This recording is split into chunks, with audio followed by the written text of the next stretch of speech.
Smooch and the Dog Show. Another new episode is coming up tonight.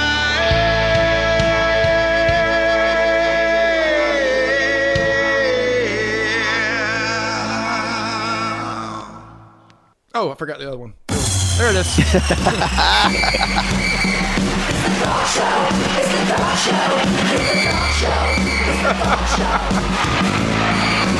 I was reading comments on our YouTube. You're listening to the one and only Dog Show. Your hosts, Troup Brenson and Smooch Moncrief. Just two dudes talking Georgia football. Welcome, dog fans, to the one and only Dog Show with Troup and Smooch and special guest Coach Hayes. How's it going? Hayes, Coach Hayes. And we are excited to be back for the second installment of the three-part series, Bobo's Fault. And gentlemen, we're getting to the point. I think this was the episode everybody wants to hear about, because the first episode, of course, if you haven't heard it, go check us out on YouTube especially. And you can hear what Bobo has done right. We feel like some of the things he's done well this year as an OC. Didn't go over. And then this episode, of course, is going to maybe hit the other side of that. And we're going to talk more about what things have not gone right, some issues we think are happening within Georgia's offensive output, their coaching, their play calling, all that. And all that falls under Mike Bobo. You know, Troup Brenson, hell hath no fury, like a football fandom scorned. And they did not want to hear anything nice about Bobo. I don't think we've ever received more admonishment. I mean, it's not like we didn't preface it and say, hey, the part that you're waiting for is probably going to be episode 2. They were making the case. No, like, the mob doesn't hear that. Yeah. In number 1, I was like, it's coming. It's coming, buddy. It's coming, but no, they didn't want to hear it. Troup, they went after our theme song. They got so angry. I was going to say that, man. I was going to say, that's fighting words for me, buddy. Somebody make fun of my intro song there. Yeah. He did. He said it was outdated in 80s or something like that. I was like, yes, that's because the three of us are outdated in 80s. Yeah, I mean, that's that was that was on purpose. We did exactly what we wanted to do. I should have. Go ahead. As a matter of fact, Smooch played that for me months ago. And he was just messing around. I said, no, that's really good. Yeah. We need to use that somewhere in our show. Maybe kick the show off with it. And his Smooch's wife said the same thing. So there we are. We whatever Amy and Troup says absolutely goes. And by the way, I picked my wife up at a show where my 80s band was playing. So take that with you. Bam. Full circle, baby. Winning. How many people are you? Let me ask you this. I still live in my mother's basement at yahoo.com. Are you married to a groupie? Because I am. So. Love it. No, I was going to say to segue, I should have said what I said at the beginning instead of the end, because I told them, I said I could pick out a sample size of 20 plus plays out of the 70 that they ran that was good, and they'd still find a way to, say that it's a negative situation. So yeah, you're right. They were definitely on top of that. Well, without further ado, we're going to go ahead and turn this over. We got some plays to look at tonight, and I know you guys are craving that, to maybe point the finger at what Bobo's been doing this year. All right, in this sequence right here, what I wanted to talk to you about is that we show this formation, honestly, not a lot out of this. It's a tight, what I call a double slot look, but it's unbalanced, because, or not unbalanced, it's actually moving over to trips. But we show this not so often, the action out of this. Now, Notre Dame has lined up to us very well, obviously very sound. But what we're going to get out of this is, honestly, I wish we would just ran the play to the tailback here. I would love to see stretch out of tight trips, which when I call it stretch, it means that the quarterback and the tailback are stretching the zone. We're trying to hit outside the tackle box, get everybody moving in a direction so that the tailback can put his foot in the ground and make a cut off of that. Missouri made a living on us last year at home running that with the Schrader kid, if you remember correctly. But again, I'm looking at these sample sizes before we put this into motion. We're pulling it just from the Notre Dame game.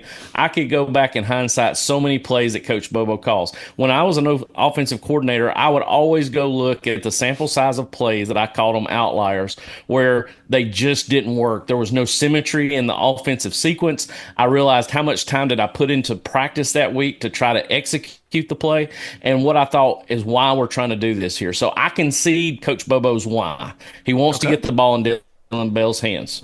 All right. Dylan Bell wants to get the football. So this is a running play. Now, what you're going to see out of this is it's going to look like stretch action, but you're going to see the guard and the tackle pulling back the other way. So see, there's no fake to me that really helps us out here. I would almost, in a sense, get it to where you get out from underneath center, look like you're going to go hand it off to Nate Frazier, and then actually have a little bit more of a shuffle pass or a reverse underneath that in order to get the ball handed off to him. And you get that in a sense, but it just, to me, just never was set up very well. There was not really that flow that really made you feel like, hey, I'm going to get some symmetry in this actual play itself. So as the guard and tackle pulls, we know that it's coming back this direction, and you're handing it back to Dylan Bell, almost like what I call a Sally play, almost like an old wing T play. But it's really hurt us because of what happens on play side. So if you'll go back and you'll stop it about keep going, right about now. Okay. You'll notice in the middle of the screen, you've got Dylan Fairchild can't kick out that end because of the way the end is squeezed down. So he's actually working to what's called a log to get his butt to the sideline. If that happens, then the tackle, Monroe Freeling, has to go outside of that. Now, you'll notice that you've got London Humphreys in the play as well. Honestly, when you bring a receiver down to crack the play side, I would almost remove him and run his guy off. That removes a defender out of the box. Okay, I got you. Get him out of the play altogether. Yeah. Get him out of the play altogether. So what I would do right here is take London Humphrey's guy and run him off. What they use him is I call it a slam technique, where he pushes to basically crack the play side force, the one who would be coming up to attack Monroe Freeling. But you can see Humphreys has lost his block. That's Kaiser coming up, doing a great job as a linebacker, reading the fit. Great line. Got Dylan Fairchild logging. Now Monroe Freeling panics because he sees Humphrey's guy go by him. So he completely avoids who he's supposed to go get now. And now he's blocking Kaiser on the ground, who's done his job, not even making the play. If you see that right there. So he disrupted. Yeah. If you rewind it back, let me kind of show you. If you draw it up on the dry erase board, this is what was happening. I apologize. I've got something that looks like it's wanting to print out of the printer right now. I don't know if y'all can hear that or not. No, I can't hear But what was happening, the guard's going to kick out the end, and then you're going to have the tackle who should be wrapping to 24. Now, because we're slamming him with Humphreys, all right, and because we logged, Monroe Freeland should be climbing to who? Who do you think? 15, right? 15. I'm pointing to him instead of I know. So 15, right? But because Humphrey misses him, that stresses Monroe, who then doesn't go to 15 and doesn't block anybody now. So both of those guys miss. Yeah, Monroe is just in some sort of paralysis. He is. Yeah. But, it all comes back to the fact, to me, the flow, if you go back to the very beginning again, is just a non-effective play. What do they show? Have they ever showed stretch outside zone? We don't run stretch outside zone. And, the thing is, so you've got a kid in the game. So a stretch as opposed to a toss, right? So a stretch, the quarterback physically takes the ball to the running back. That allows the running back to observe the defense as he's waiting for the handoff. So he's moving outside. He and the quarterback kind of meet in an angle. At meet 45 one another degrees. At a 45-degree angle, right? And that sets it up. And it's like you say, it seems to me like a no-brainer out of tight, because you would have all kinds of things open up. If someone can seal, you've got something. Well, here's something you do out of this. If you want to do this to Dylan Bell, have Dylan go orbit after the ball is snapped, so that Gunner is taking the ball back to ETN to hand it to him on the outside stretch play, and Dylan Bell's coming around over the top of that on orbit motion, and you fake the orbit motion one time, so that then when you see what happens off of that. What did they do? Did we get what we wanted so that we could run it? So that's where you got your analysts beside you going, hey, they didn't really take the bait on Dylan coming around the orbit, so we need to stick to that, or that's something we don't need to go back to. But you can just see here, it just seems so hodgepodge. There's the flow of it is just not good. And I'm sitting here thinking, you wasted probably 2 or 3 series or periods in offensive, individual time and team time to run this. And it just, it's Nate Frazier, actually. It's not Frazier. ETN back there. Yeah, and I sit there and look at this. This just never shows. He's ready to hand the ball off now. So everybody in their wildest dreams really do not see Frazier getting the football right now. He is ready to hand it off to Dylan Bell now. Coach, it just seems to me that when you pull these two guards, you've given the play away. The idea that we're going to what is that going to be a toss pitch out to Frazier right here? That's gone because he abandons it right there. There's not a there's so many teams that regard Smooch. What happens is if the way I used to teach it is linebackers regard and tackle pull play. You should regard. Guards don't lie. They take you to the football. It's the reason why you see so many teams now pull what I call in ghost situations, where you'll see the guard and tackle pull away and you run it opposite to that to get linebackers, especially if you have very disciplined linebackers. You see that more than often now. But yeah, you are preparing yourself with the guard and the tackle pulling that it should actually pull the linebacker that's up at the top, right, to the right behind the Allstate logo there at the very top. He's the one that really should be pulled to it, because the play side linebacker should be reading the play side linemen that are blocking down. If you get it down, you're gone. So the minute they got down right there, I'd be flying. Kaiser should be like going to meet right now, fitting right off Fairchild, who's going to block that in. You'd love to see a kick out there, but it doesn't happen. But Kaiser fires a little late. Humphreys is late. Monroe gets screwed and put in no man's land. And now you've got a busted play. It's just really ugly. So you got four hats on the ball. Well, what I wrote down as and this fits it perfectly, and a lot of folks are feeling this too, is that some of the plays that are drawn up that Bobo's been using don't seem to flow, and they don't seem to have rhyme or reason to it. And so we feel that, and when you're like, what chance of success did it have, and how was this play set up?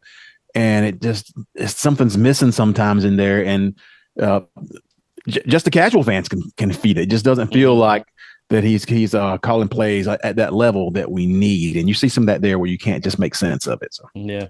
And like I said, you always, from the previous videos that we did, you want to do things that help sequentially work off one another. Right. They have to complement. And that's the thing I would do is, hey, let's motion over to get in trips 3x1 tight bunch, and let's run the stretch zone.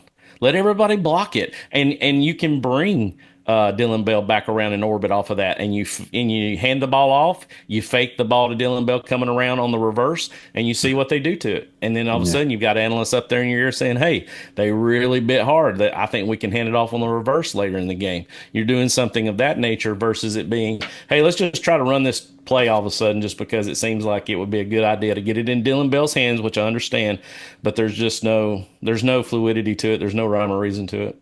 Yeah. Okay. Next play you got. Yeah. Now on the next play, this is something that really, as we break this down, this was very early in the game. I think this was like second, and this was the first series.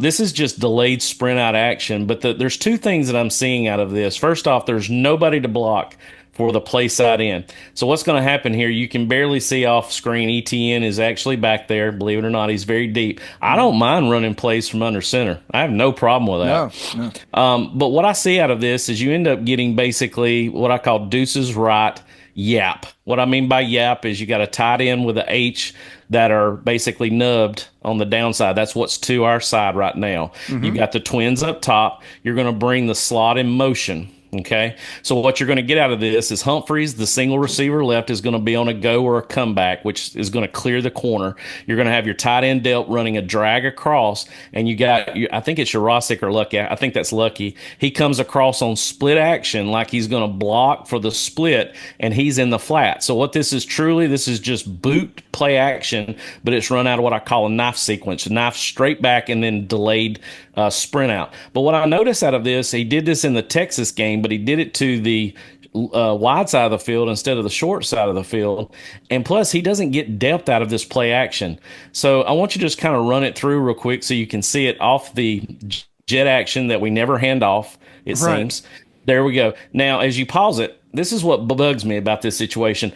To me, what you should have out of this is ETN either messed up, or if this is what they want to do, it makes no sense to me because there's nobody to log the end. They didn't log the guard to pull off of this play action, and we're wanting to slip with Lucky. Lucky's going to run right between that gap. What it seems to me they should have done is play actioned it to ETN and then boot it off of that and let ETN seal that end, and then you can go play from here.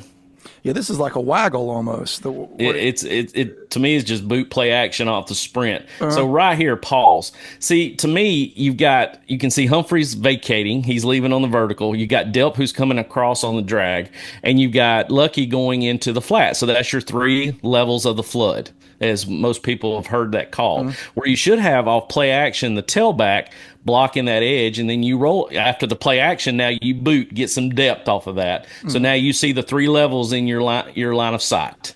But what happens, because there's no play action off of this, ETN just goes out to the flats. Lucky's in the flats. There's nobody for the end. Plus, you're running your quarterback to the short side of the field. So if it were to be covered, now your quarterback can actually pull the ball and run with it. But because there's nobody for the end, he immediately has to tuck the ball and run. Look, you got 2 people in zone. If you rewind it back one more time, the reason why I know this is a passing situation and not meant for Gunner just to take it and run off of this is watch what Lucky and ETN both do.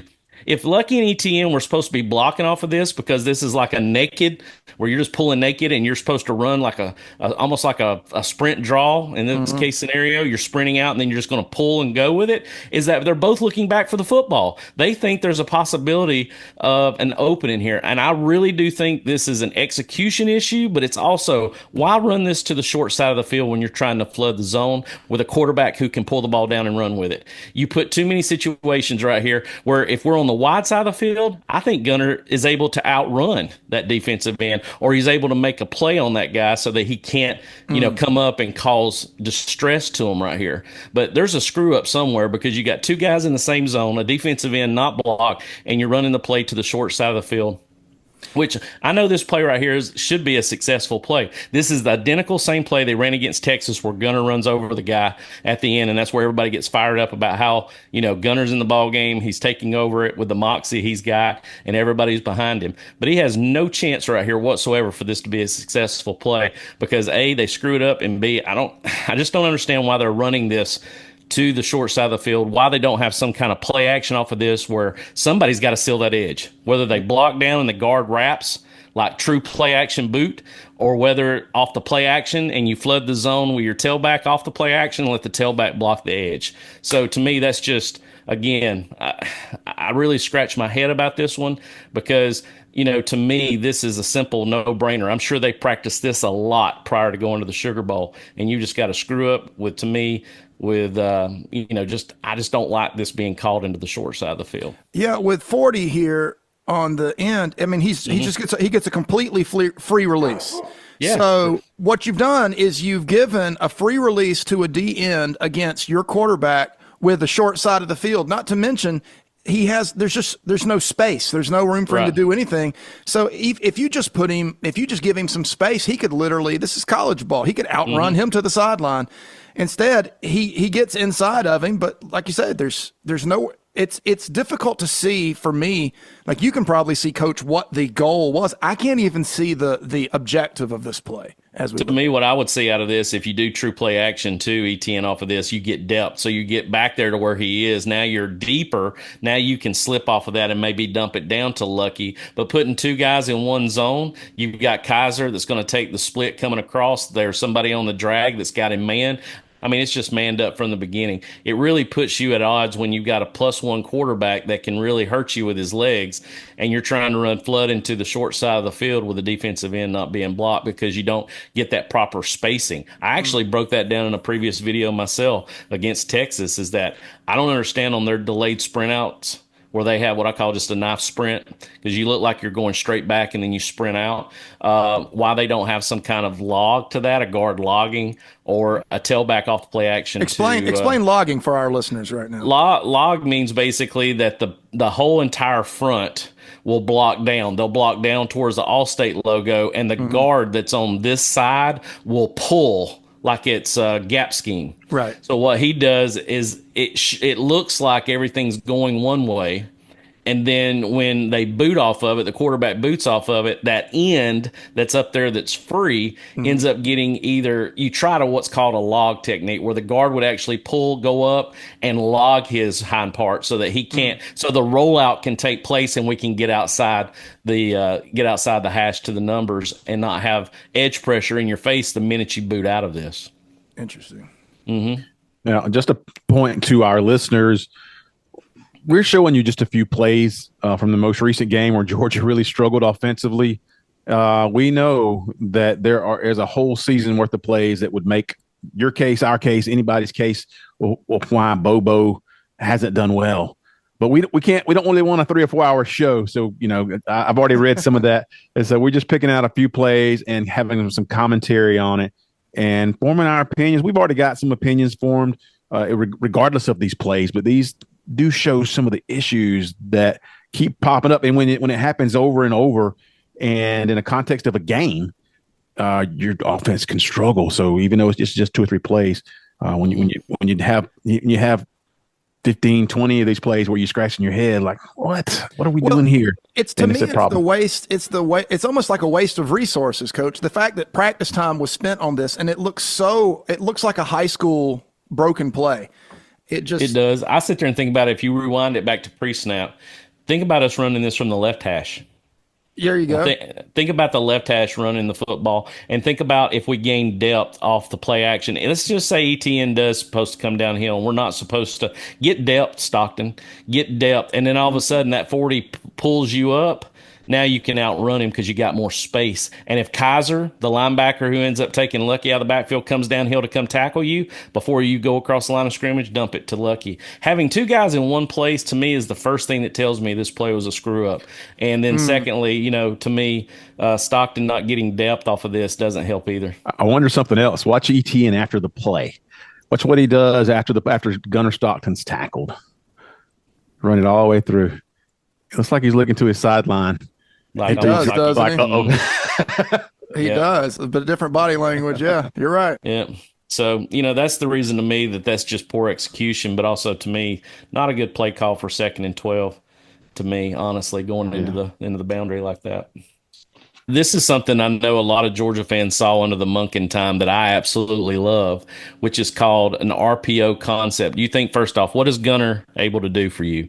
First off, he's definitely going to have the ability to use his legs and extend plays when pass pro breaks down. You definitely could give him some +1 calls where you actually have him as the tailback running gap scheme or zone. You could also give RPO action because, to me, he can throw the slant, he can throw the choice, he can throw the check down off of duo play action or zone play action where we look like we're running and we should throw. I don't know a lot of you remember this or not, but I remember it like it was yesterday when Stetson against Michigan in the Orange Bowl. One of the plays we go to A.D. Mitchell for, we need I think it's actually like 1st and 10, and we decided to do it right out of the gate, and we run the ghost gap scheme look where the guard and tackle pull to the right, zone looks like we're running, a gap scheme to the right, and we throw the 5-yard hitch route to A.D. Mitchell, and he gets about 12, 13 yards because they're so far off in zone. If you look at this play right here, this was a 3rd and short play with Cash Jones in the backfield. Now, guys, I know you will agree with me unanimously that we love Cash Jones. Great kid, great athlete. I got something for Cash Jones. Here we go. What a damn good dog. There you go. Exactly what I was just about to say, the epitome of a damn good dog. But unfortunately, I don't think he's the guy you need in here on 3rd and 3 unless you're looking to put him in a situation where he's able to be one-on-one with a linebacker. Every swinging pecker is in this defensive set right now. You can see every guy in there except for one. 10 guys right now are between our offense getting that first down, and the other guy, I'm sure, is just barely off the screen. So what we're going to do here is we're actually run it to Cash. But what I would love to see out of this is how about the guard and the tackle up top, just like we saw a while ago on that busted Sally play. How about the guard and tackle pull towards us, all right? And we throw it to Arian Smith off this play. Now, to Coach Smart's advantage, I think he had already told Coach Bobo, that we were going to go for it no matter what we got right here with Cash. But wouldn't you want to give it to the hot feet right here with Nate Frazier, who was running the football, probably the best at this point in juncture of the game, Oh, 100%. instead of giving it to Cash Jones? And then they say nothing against Cash, nothing against him at all. But I think he'd be better off out there if we isolated him on a one-on-one and actually ran play action off of this and maybe get him one-on-one with a linebacker. That, to me, is where you exploit Cash Jones. But think about this. Even without the guard or tackle pulling, look at Arian Smith up top. Pull off of that and throw it to Aaron Smith on the 5-yard hitch. Yeah. Right now. He could sit down right now. I don't care if Xavier Watts is on him, but, Arian Smith just runs out there to the first down marker, sits down. We don't hand it off to Cash, and we throw the RPO off of that. That's the kind of things that I think we've lost with Monken's philosophy, is that we do pull a lot, and they've got everybody in the box to stop this. Even though they're not run blitzing here, there's 10 dudes in the screen ready to stop the run to a running back who's not our best rundown running back. As much as I love him, he's not our best rundown running back. Honestly, we don't have one, to tell you the honest truth. Mm-hmm. Nate was probably the most successful, but the two best running backs we have are both on the sideline, and the Robinson kids.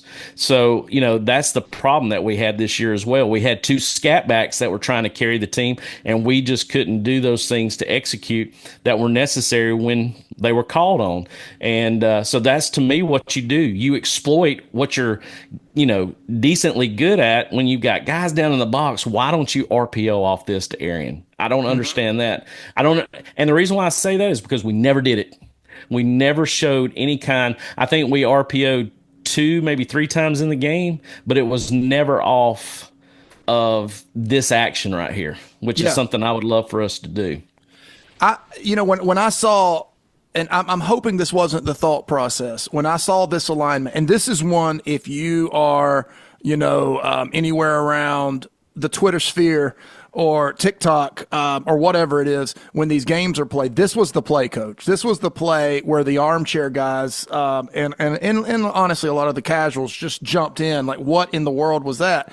Because what I thought when they come out in this alignment at this point in the game and Cash is in the backfield, I said, okay, the halfback run is out. That's off the table because of where Cash is. You may see an angle route. You may see even a swing pass. You could see anything. But the depth of Arian right there told me it was something to get the ball into his hands because of just how deep his motion is.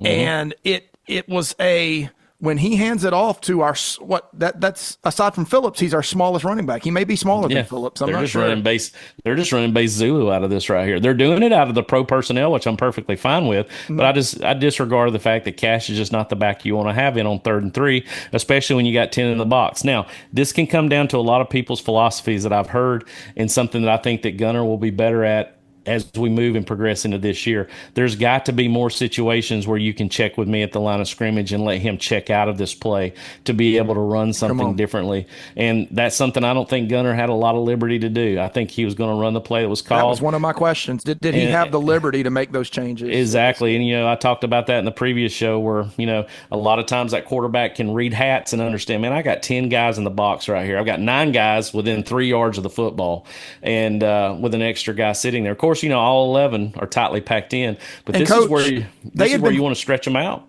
Yeah, and they had been selling out all game. That's important to remember. They had been selling out all game to maintain the line of scrimmage. And that's the inconsistencies I see. If I'm in his hat for 15 seconds of the 40-second clock or down to the 15-second mark, I'm sitting here going, okay, we're going to run this, but check with me. If they get up in that box play, hey, let's run the RPO ghost off of this. And Arian, he knows when he goes off this motion, hey, there's a possibility of you getting the football at the first down marker. There's got to be a tag off of this that sets it up to say, hey, I have the liberty to pull, like Cash thinks he's going to get it, but Gunner has the liberty to pull off of that action, not give it to Cash, and to throw the 5-yard hitch route. And that's known by the running back, the quarterback, and Arian. Everybody else up front still thinks, they're blocking here because they know it could be an RPO action. So they're going to attack and be aggressive. Of course, not be over the line of scrimmage when the ball's thrown so that you don't have a situation of an illegal lineman downfield. But still, nonetheless, I would love to have seen him pull right here and throw it to Arian for the first down up top. Well, fair or not, Bobo is going to be compared to Monken, and Monken always seemed to be very creative, especially in the second halves when Georgia if they needed it. Monken had players wide open. And one of the things, though, with Monken's offense, especially on third downs, it was so shocking to me how easily he made it look to convert little short passes for first downs. Nothing big, but just a little 6-yard pass, 5-yard pass, 3-yard pass, and there's somebody there open and just to get the first down. That was consistent part of his offense. He moved the change and he had those plays ready to go, and it was amazing how easy it was to get open, just play pitch and catch. Yep. He probably ran, I would say, when I broke him down through the championship years, he would run that 7 to 10 times a game where you would have the ghost gap scheme look and he would throw the 5-yard hitch off of that for RPO. And, there's a lot of offensive coordinators not humble enough to go down the field throwing the ball 5 yards. Like I was always, if I've got cover 3 or I've got a, corner that's off my wide receivers, 8 to 9 yards, I'm going to throw the 5-yard hitch until they figure out a way to come up and start guarding me. Then I'm going to exploit them. So there's a lot of offensive coordinators that are not patient enough to do that kind of work. I don't have a problem with it one bit in the least. And I know that more than likely that last play we showed that there was a possibility. I think Coach Smart was wanting to, that was 2-down territory to get the first, to get those 3 yards. But, make it easier for yourself. Look at that opportunity to do something a little different. And maybe you have a better outcome from it. Well, and bottom line, when we really think about this and when we do compare Bobo to Monken was at his best as a play caller once the regular season was over. I mean, just outstanding. Yeah. And so far, Bobo in 3 playoff or postseason games, 2 SEC championships, and then that quarterfinal game, 19 points a game. And that just won't get it done. It just won't. No. So Bobo's fault. I think we've shared some blame here for Mike Bobo and the offense that he's run and the way he put plays together and the way they succeed. I mean, it ultimately comes down to moving the ball and scoring points. He's paid a lot of money to do that. So that's good. Right. What we're looking at and what we've felt from a larger context of games is that Bobo has not done the job, at least in this part of the episode of the series. We're going to be back and have the conclusion. And when we kind of hash things out and talk about what our thoughts are and conclude if it's Bobo's fault or if not, and George needs to make a move. Anything else, Smooch? No, that's great. I'm looking forward to conclusions. I've enjoyed the journey as you distance yourself from the emotions of the moment to rational thinking, which is that is the path of every rabid college football fan. You tend to.